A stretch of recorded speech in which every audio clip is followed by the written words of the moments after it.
I'm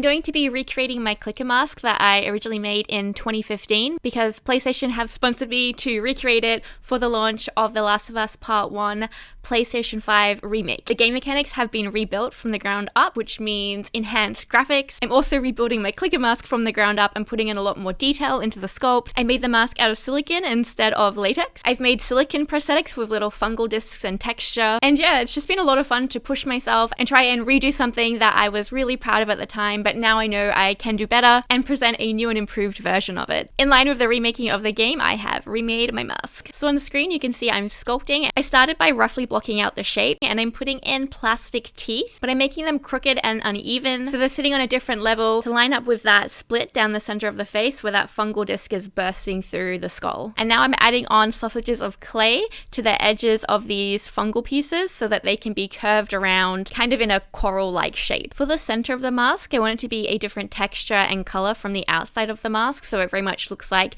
we're looking inside someone's skull, into the sinus area. So I'm going to make that quite flat, quite smooth, and just add a couple of balls of clay to give it a little bit of lumpiness. Once I'm happy with the overall shape of the clay, I'm going to start smoothing it down using these little micro rake tools so that the entire surface area is uniform. Now I'm using a permanent texter, which is the Australian equivalent of a permanent marker or a Sharpie for our international audience. And I'm marking out the general pattern or area where I want it to have ridges, so I can indent the clay around it to make those parts start to protrude forward and put that pattern or texture across the fungal discs. I also use solvent on a brush to smooth out the clay. I started with using shellite and then I switched to isopropyl alcohol as it's a little bit gentler on the clay. And I continue to do this over the full clicker head, putting this pattern into all of the fungal discs. I also added a little bit of clay over the gum line and then smoothed it out with a micro rake and solvents. Now I'm going to put down little tiny sausages of clay into those ridges to build up that pattern on the center of the fungal discs. And I'm going to follow that pattern that I previously drew on. And it's almost like rivers or veins where you start with one main line and then it branches out, and then that branches out into more smaller and smaller pieces towards the edge. I then used some sculpting tools to soften the edges of these sausages down into the rest of the sculpt. And then I used solvent to smooth those down as well. Then my cat Finn decided to be very helpful by picking up pieces of clay in his mouth and dropping them off the table, as well as knocking off my sculpting tools and sponges. So that was very much appreciated. Thank you for your help, Finn. I wanted to make sure the ends of these veiny bits weren't sitting on top of the rest of the fungal disc and instead looked like they were a part of it. I put down thicker sausages of clay around the edge, so that's going to visually push those vein bits back down into the rest of the sculpt and then bring that rounded coral edge back up over the top of it. I blended in those new clay additions with the micro rakes again and solvent just to smooth that clay and make it look like it's all one piece. And this is our finished clicker sculpt. Now I'm going to mold this to turn it into the mask. Everything that I've sculpted in clay is going to become silicone through the molding process.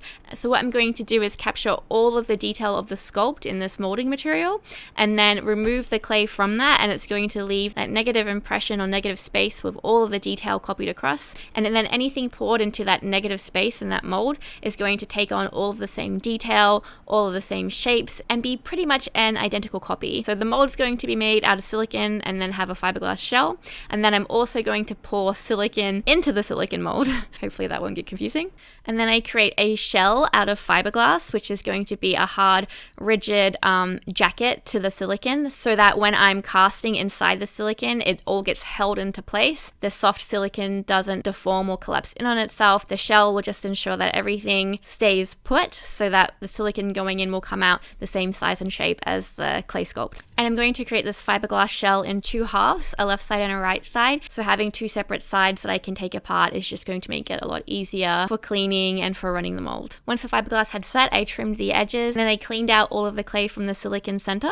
So you can see here the two different halves of the fiberglass shell being put together, and then I've got a fiberglass copy of my brother's head which goes in the back, and then the silicone center slots into those two fiberglass parts, and those keys ensure that it's in the right position and that it will stay in the right position. So once it's clean, I'm putting it all back together and putting those bolts back in to hold it in place. And I also used 2 different releases on this.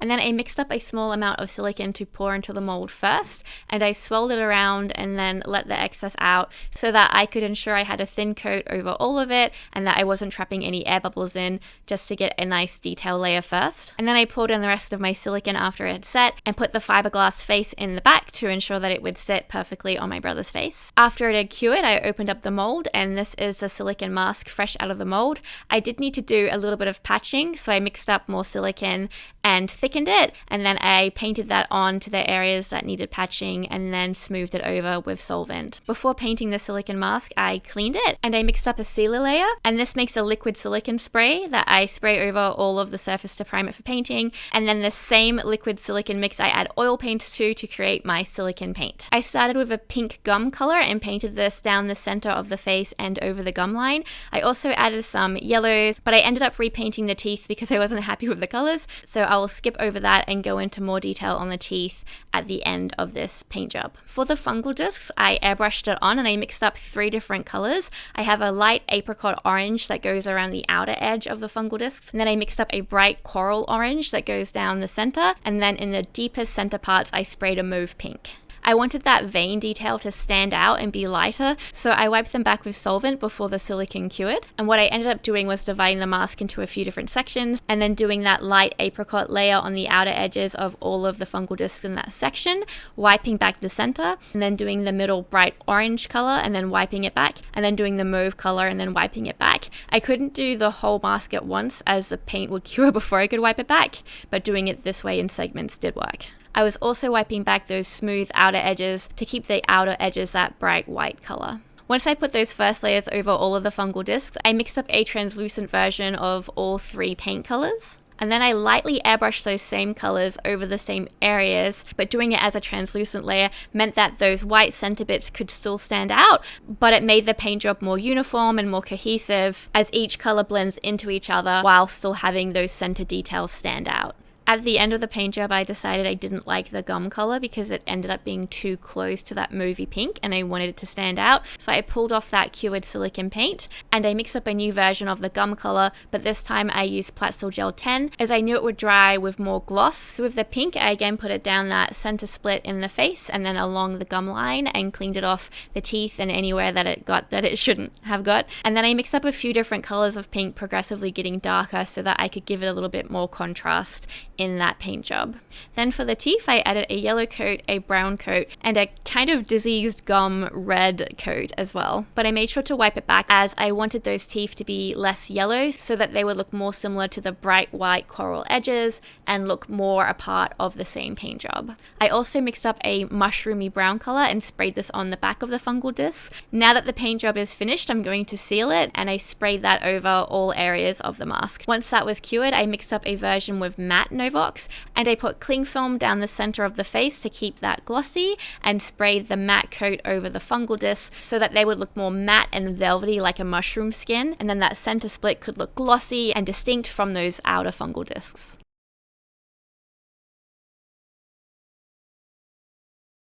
I also sculpted some silicone prosthetics, some mushroom texture that I could put down the neck, chest, shoulder, and arm area to continue that fungal mushroomy pattern down from the mask into the rest of the body. So I sculpted these on a flat board, put walls around the sculpt, and then poured on a hard silicone to create the mold. So flat molding is a lot simpler than the mold we made earlier in the video. And I cleaned the mold out, released it, and now I'm spraying on a cap plastic, which is going to encapsulate our silicone. I'm using Baldies. And then I mixed up a low viscosity silicone, Plastil 25, and put that into the mold so that it would be less likely to trap air bubbles in those curved mushroom pieces, and so that those mushrooms would come out a bit firmer so that they would more easily come out of the mold, and they're more likely to resist gravity when they're placed vertically because of the firmness of that silicone. And then for that surface skin area, I added in a low viscosity deadener to soften it so that it would nicely curve and wrap around the skin during application.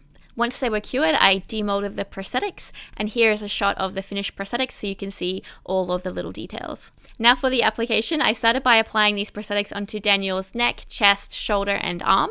I used prostate adhesive to glue it onto the skin, and then acetone to dissolve the cap plastic edges to give us nice seamless edges. And then I used a little bit of prostate cream on top of the edges just to make sure those prosthetic pieces would stay glued down and that we would have nice seamless edges. After the prostate cream was dry, I also put down a matte sealer to take away the stickiness. And then I got out my airbrush and my alcohol inks, and I sprayed a dead flesh color over the lower half of Daniel's face, down the neck, over the prosthetics, down the arms and legs. And then I sprayed a pink and purple around the prosthetics to break up that skin tone. And then I started hand painting on some bright orange alcohol paints to make the color scheme of this match up with the mask. I also added a translucent mushroom brown color, and then I added some dirt coloring to break up the skin and make it look more grungy. Then I hand painted a little bit more pink. I painted black over Daniel's upper teeth to hide them under the mask. Now we're putting on the mask. I added some elastic to the back, and I tucked the elastic under his hair and painted it brown to hide it. Now we're going to drip some blood from the mouth to make it look like he's attacked somebody. And this is our finished clicker cosplay with the silicone mask and silicone prosthetics. Many thanks to PlayStation for sponsoring this video. I'm absolutely blown away that 1, I got a sponsorship from PlayStation, 2, it's for The Last of Us Part 1, and 3, the fact that The Last of Us Part 1 is coming out on the PS5 and I get to play it all over again. This is just so cool and I'm eternally grateful. And finally, I've been holding this in the whole time, but you know, I've always said my brother is a fun guy. You get it? You get it? Drop me your clicker puns in the comments below. Let me know what you think of this mask, and thank you guys so much for watching.